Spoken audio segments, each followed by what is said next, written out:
1554 square feet জায়গার মধ্যে কম খরচে 16টি কলম দিয়ে অনেক সুন্দর একটি দুইতলা বাড়ির ডিজাইন। প্রিয় দর্শক, আসসালামু আলাইকুম। দেশ ও প্রবাস থেকে যারা নিয়মিত আমাদের ভিডিওগুলো দেখেন তাদেরকে ইজি কনস্ট্রাকশন ইউটিউব চ্যানেলের পক্ষ থেকে আন্তরিক শুভেচ্ছা ও অভিনন্দন।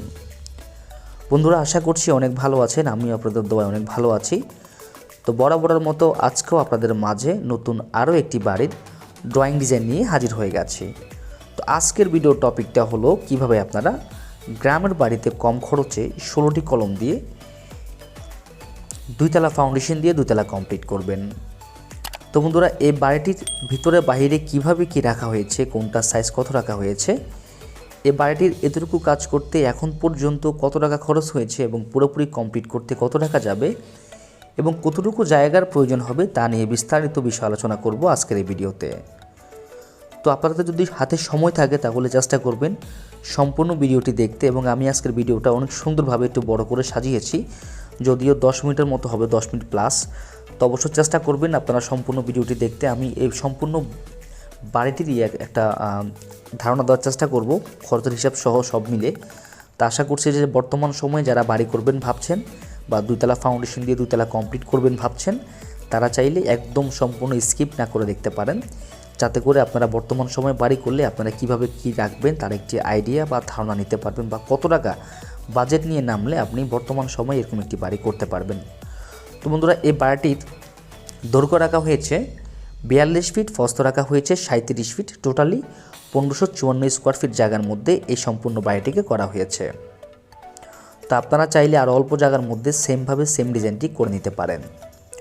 তো এই বাড়িটি করার জন্য আমরা মোট 16টি কলম ব্যবহার করেছি সম্পূর্ণ বাড়িটিতে। এবং দেখতে পাচ্ছেন যে এই বাড়িটির নিচতলার মধ্যে কিন্তু 2টি ইউনিট হবে এবং নিচতলার কাজটা আপাতত স্থগিত রাখা হয়েছে। দোতলার কাজটা কমপ্লিট হওয়ার পরে নিচতলার কাজটা ধরা হবে। নিচতলা 2টা ইউনিট হবে, 2টা ইউনিটেই কিন্তু ভাড়া দেওয়া হবে এবং দোতলায় গিয়ে উনি মালিক পক্ষ নিজেই থাকবেন, যার কারণে প্রথমে দুইতলাটা কমপ্লিট করা হচ্ছে, তারপর নিচতলার কাজটা ধরা হবে। তো এখনও যারা আমাদের ইজি কনস্ট্রাকশন ইউটিউব চ্যানেলটি সাবস্ক্রাইব করেননি, অনুগ্রহ করে সাবস্ক্রাইব করে রাখবেন বাড়ির সম্পর্কে নতুন নতুন ডিজাইন এবং তথ্য পাওয়ার জন্য। তো বন্ধুরা, এটা হচ্ছে নিচতলার ডিজাইনটা এবং দোতলায় আমি আপনাদেরকে দেখানোর চেষ্টা করব যে দোতলার মধ্যে বর্তমানে চলমান অবস্থায় আছে, কাজের চলমান অবস্থায়। তা আমি এটা হচ্ছে আমার সেকেন্ড সাইড ভিজিট, অর্থাৎ দ্বিতীয়তম সাইড ভিজিট। আরও একবার সাইড ভিজিট করেছিলাম আমরা প্রথম ছাদ ঢালাইয়ের সময়। তো এখানে দেখতে পাচ্ছেন 3 স্টেপের একটি সিঁড়ি রাখা হয়েছে। তো আপনারা যদি চান আপনারা সেমভাবে রাউন্ড সিঁড়ি করে কিন্তু জিনিসটাকে সাজিয়ে নিতে পারেন। তো নিচতলার মধ্যে দেখতে পাচ্ছেন যে এই সাইড ওয়াল চারপাশে টানার পরে মাঝখানে ভিটি বালি দিয়ে আপাতত কোনোরকমভাবে গাঁথনি করা হয়েছে বা কাভার করা হয়েছে। পরবর্তীতে উনি দোতলার কাজ শেষ করার পরে নিচতলার কাজটা শুরু করবেন। তো যারা চাচ্ছেন যে বাড়ির কাজগুলো আস্তে আস্তে করবেন বা নিচতলায় ভাড়া দিয়ে দোতলায় আপনি নিজে থাকবেন, তারা চাইলে এই ডিজাইনটাকে ফলো করতে পারেন। এই বাড়িটির নিচতলার মধ্যে মোট 2টি ইউনিট হবে এবং প্রত্যেকটি ইউনিটে 3টি বেডরুম হবে, 2টি টয়লেট হবে, একটি কিচেন হবে, দুই পাশে 2টি ইউনিট হবে এবং একটি ব্যালকনি হবে, এক একটা ইউনিটে এক একটা ব্যালকনি। এবং দোতলায় গিয়ে আপনি সেমভাবে ডিজাইনটা পাবেন না, কারণ দোতলায় মালিক পক্ষ থাকবে, উনি ওনার মতো করে উনি সাজিয়ে নিয়েছে। আমরা ফ্লোর প্ল্যান সহ ইনশাল্লাহ উপস্থাপন করব, আপনারা দেখতে পারবেন। তো বন্ধুরা, আমরা এই বাড়িটির যখনই কাজ শুরু করেছিলাম 2021 সালের অক্টোবর মাসে, এখন চলতেছে ডিসেম্বর মাসের মার্চ মাস চলতেছে, এখন মার্চ মাস চলতেছে, 2024 সালের মার্চ মাস চলতেছে। তো মোটামুটি অল্প সময়ের মধ্যে এই বাড়িটির কাজ এতটুকু আমরা করে ফেলেছি বা উনি মালিক পক্ষ ওনার মতো করে উনি সাজিয়ে নিয়েছে। তো বেসিক্যালি ড্রয়িং ডিজাইনটা হচ্ছে একটি বাড়ির মেইন ফ্যাক্ট, অথবা ড্রয়িং ডিজাইন হচ্ছে একটি বাড়ির শিকড় বলতে পারেন। ড্রয়িং ডিজাইনটি যদি প্রপারলি আপনি দক্ষ প্রফেশনাল ইঞ্জিনিয়ারের মাধ্যমে করতে পারেন, সেই ক্ষেত্রে দেখা যাবে আপনার বাড়ির কাজটি ক্রমান্বয়ে অনেক দ্রুতভাবে এগিয়ে নিতে পারবেন। তো বন্ধুরা, যাই হোক, এটা হচ্ছে দোতলা। আমি দোতলায় চলে আসলাম এবং আপনাদেরকে দোতলার ডিজাইনটা সম্পূর্ণ দেখানোর চেষ্টা করব। এই দোতলার মধ্যে এসে আমরা 4টি বেডরুম দিয়েছি, 3টি টয়লেট, 4টি ব্যালকনি রাখা হয়েছে দোতলায় গিয়ে। এবং ফোর্সটাকে আপনি চাইলে দোতলা থেকে ইউজ করতে পারবেন বা দেখতে পারবেন। তো যাই হোক বন্ধুরা, এটা হচ্ছে পিছনের একটি বেডরুম আপনারা দেখতে পাচ্ছেন। এই বেডরুমটা সাইজে রাখা হয়েছে 12 ফিট বাই 12 ফিট 6 ইঞ্চি করে, এবং এটার সাথে কিন্তু একটি ব্যালকনি রাখা হয়েছে। যে সকল ভাইদের জায়গা কম আছে তারা চাইলে দোতলায় গিয়ে আপনারা ব্যালকনি দিতে পারেন, এবং দিতে পাচ্ছেন এটার সাথে একটি অ্যাটাচড টয়লেট রাখা হয়েছে। এটা মাস্টার বেডরুম হিসেবে ব্যবহার করা হবে। তো বন্ধুরা, এই বেডরুমটা সাইজ বলেছি এবং এই টয়লেটটার সাইজ রাখা হয়েছে 6 ফিট বাই 4 ফিট 1 ইঞ্চি করে। এটা মাস্টার বেডরুমের সাথে মাস্টার টয়লেট রাখা হয়েছে, এবং দেখতে পাচ্ছেন এটা হচ্ছে ব্যালকনি। তো ব্যালকনি ডিজাইনটাকে আমরা সাজানোর চেষ্টা করেছি ইউনিকভাবে। আপনি চাইলে আপনার ডিজাইনটাকে আপনি আপনার মনের মতো করে সাজিয়ে নিতে পারবেন, কোনো সমস্যা হবে না। শুধু আপনার প্রয়োজন হবে ইঞ্জিনিয়ারের সাথে ভালোভাবে আপনাকে বোঝাপড়া বা ভালোভাবে কমিউনিকেশন করে আপনার ডিজাইনটাকে আপনি ইঞ্জিনিয়ারের কাছ থেকে বুঝে নেবেন। এবং এই একটা ডিজাইন করার পরে এই ডিজাইনটা ফুল কমপ্লিট করলে কত টাকা লাগবে সেটা কিন্তু আপনার ডিজাইন বইয়ের মধ্যে, এটা কিন্তু লাস্ট পেজে আপনার কী কী মালামাল লাগে পুরো এস্টিমেট সহ কিন্তু টাকার অ্যামাউন্টটাও দেওয়া থাকবে। হয়তো সেখান থেকে 2-1 লাখ টাকা কম বেশি হতে পারে। তো বন্ধুরা, এটা হচ্ছে কমন টয়লেট।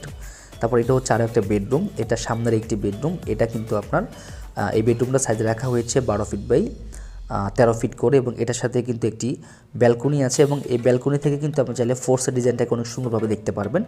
ফোর্সের জন্য কিন্তু অনেক সুন্দরভাবে আমরা দোতলা একটি ফোর্সের ডিজাইন করে দিয়েছি, এবং ফোর্সটা কিন্তু আপনার মোটামুটি 10 ফিট বাই 8 ফিটের মধ্যে করা হয়েছে। তো সম্পূর্ণ বাড়িটি কমপ্লিট হয়ে গেলে আমরা আরও একটি ভিডিও আপনাদেরকে দেওয়ার চেষ্টা করব, যাতে করে আপনাদের বুঝতে সুবিধা হয় যে ডিজাইনগুলো আমরা যে করি সেই ডিজাইনগুলো আদৌ পুরো কমপ্লিট হওয়ার পরে দেখতে কীরকম হয়। তো বন্ধুরা, এখনও যারা আমাদের ভিডিওটি ভালো লাগলে আমাদের চ্যানেলটি সাবস্ক্রাইব করবেন, এবং ভিডিওটি ভালো লাগলে অবশ্যই আপনাদের মূল্যবান মতামত দিতে পারেন। তো এটা হচ্ছে ড্রয়িং ডাইনিং স্পেসটা আপনারা দেখতে পাচ্ছেন। ড্রয়িং ডাইনিং স্পেসটা রাখা হয়েছে 18 ফিট বাই 14 ফিট 2 ইঞ্চি হতে পারে। আমার পুরোটা আসলে খেয়াল নাই। যদি কোনো ভাই এই বাড়িটির ফ্লোর প্ল্যান দেখতে চান তাহলে আমাদেরকে অবশ্যই কমেন্ট করবেন, আমরা আপনাদের মূল্যবান কমেন্ট রিপ্লাই দিব। অথবা আপনাদের হোয়াটসঅ্যাপ, আমাদের এই নাম্বারে হোয়াটসঅ্যাপ আছে, স্ক্রিনে দেখানো নাম্বারে হোয়াটসঅ্যাপ আছে। আপনারা চাইলে হোয়াটসঅ্যাপে আমাদের সাথে যোগাযোগ করে এই ডিজাইনটির নিতে পারেন, ফ্লোর প্ল্যানটা আমাদের কাছ থেকে নিতে পারেন অথবা দেখতে পারেন। তো বন্ধুরা, এখানে দেখতে পাচ্ছেন যে জানালাগুলো যে দেখতে পাচ্ছেন, জানালাগুলো হচ্ছে একটি বাড়ির বিশাল একটা ইস্যু। কারণ জানালা যদি আপনার ছোট বড় হয়ে যায় তাহলে দেখা যায় যে বাড়ির ভিতরে প্রচুর পরিমাণ আলো বাতাস প্রবেশ করে না। তো আমি আপনাদের দেখাবো যে এই মিস্ত্রি দিয়ে মেপে দেখাবো যে আসলে একটা জানালার জন্য আপনার কতটুকু সাইজ দরকার হয়। তো মূলত এই জানালাটা 4 feet by 5 feet by 5.5 feet হওয়ার কথা, কিন্তু আমার কাছে মনে হচ্ছে যে জানালাটা একটু ছোটো আছে, অর্থাৎ 5.5 ফিট আছে, বাট 4.5 ফিট বা 5.5 ফিট দেওয়া হয়েছে। সেজন্য আমি মেপে পুরো কনফার্ম হয়ে নিচ্ছি। সেমভাবেই আসলে জানালাটা দেওয়া হয়েছে, এটা 2 ইঞ্চি কম দেওয়া হয়েছে।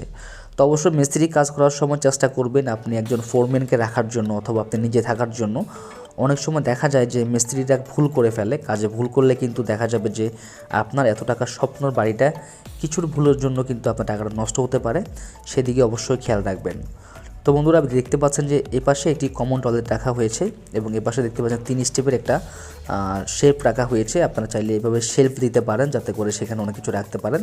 তো এটা হচ্ছে বাড়িটির মধ্যে কিচেনটার সাইজ রাখা হয়েছে 12 ফিট বাই 11 ফিট করে, বেশ বড়সড় একটি কিচেন রাখা হয়েছে বাড়িটির মধ্যে। এবং এই বাড়িটির ভিতরে যে 16টি কলম রাখা হয়েছে, কলমগুলোর সাইজ দেওয়া হয়েছে 10 ইঞ্চি বা 10 ইঞ্চি করে, এবং বিমের সাইজ রাখা হয়েছে 10 ইঞ্চি বা 12 ইঞ্চি করে। তো এখানে কিচেনের মধ্যেও কিন্তু বেশ কয়েকটি তাক বা শেলফ ঢালাই করা হয়েছে, যাতে করে বাড়ির রান্নাঘরের মধ্যে অনেক কিছু রাখা যায়, সেজন্যই কিন্তু দেওয়া হয়েছে। তা আপনারা চাইলে আপনাদের মতো করে সাজিয়ে নিতে পারেন। তারপরে বন্ধুরা, এপাশে আরও একটি বেডরুম রাখা হয়েছে, সেটা আপনাদেরকে দেখানোর চেষ্টা করব। এটা হচ্ছে একটি কমন টয়লেট, অথবা চাইলে আপনারা মাস্টার টয়লেটের সাথে ব্যবহার করতে পারেন, যেহেতু এটা আমার রুমের সাথে কিন্তু একদম লাগানো আছে। তো আপনারা চাইলে সেম ডিজাইনটা আপনারা করতে পারেন। তো ভিউয়ার্স, এই রুমটার সাইজ রাখা হয়েছে 12 ফিট বা 12 ফিট করে, এবং এটার সাথেও কিন্তু অ্যাটাচড একটি ব্যালকনি রাখা হয়েছে।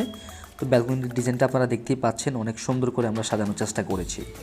তো বন্ধুরা, এখন আসি খরচ হিসাবে। এই বাড়িটির এতটুকু কাজ করতে আপনারা দেখতে পাচ্ছেন যে নিচের কাজ শেষ করে 2 তলা ফাউন্ডেশন দিয়ে দোতলার দুতলাকে এরকম করে সাজিয়ে এবং নিচতলাটাকে যদি বাদ দিয়ে রাখেন তাহলে মোটামুটি আপনি 32 থেকে 35 লক্ষ টাকার মধ্যে আপনি এতটুকু করে ফেলতে পারবেন। তো এ বাইরে যদি কেউ টাইলস, ইলেকট্রিশিয়ান, প্লাম্বার, সেন্টারি যদি ফুল কমপ্লিট করে তাহলে 50 থেকে 55 লাখ টাকার মতো বাজেট রাখতে হবে। তো বন্ধুরা ভিডিওটি কেমন হলো অবশ্যই আমাদেরকে জানাবেন। ভিডিওটি ভালো লাগলে আমাদের চ্যানেলটি সাবস্ক্রাইব করবেন। আর এই বাড়ি সম্পর্কে যদি কোনো কিছু জানার থাকে সেটা আমাদেরকে কমেন্ট করে জানাতে ভুলবেন না। আমরা আপনাদের মূল্যবান কমেন্টে রিপ্লাই দেওয়ার চেষ্টা করব। তো বন্ধুরা ভিডিওটি ভালো লাগলে চ্যানেলটি সাবস্ক্রাইব করবেন এবং সুন্দর সুন্দর বাড়ির ড্রয়িং ডিজাইনের ভিডিও পাওয়ার জন্য অবশ্যই একটা লাইক দিয়ে রাখবেন। সবাই ভালো থাকবেন, কথা হবে নতুন কোনো ভিডিওতে। আসসালামু